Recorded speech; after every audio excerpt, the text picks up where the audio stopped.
Sadira Bahduşanlar. Ləqəbi Puşkin ləqəbidir, şəhəri Puşkin şəhəridir.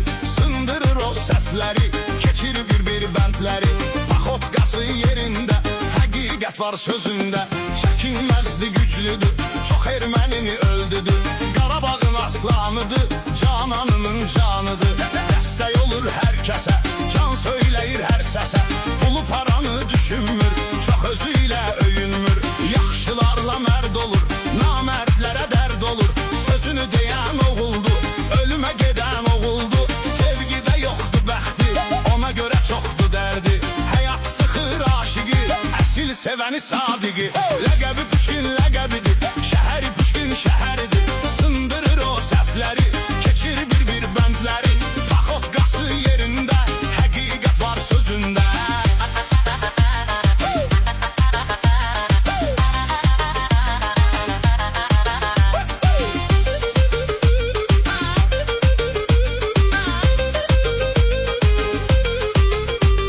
Çəkinməzdi, güclüdür, çox ermənini öldüdür.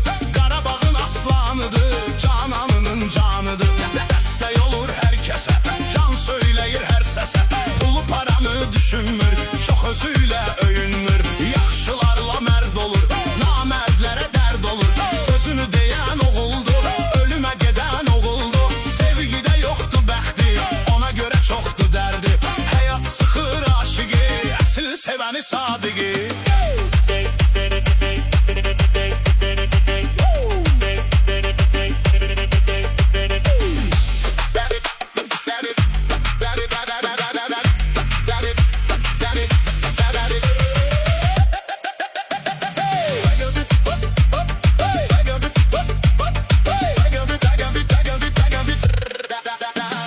Ləqəbi Puşkin ləqəbidir, şəhəri Puşkin şəhəridir.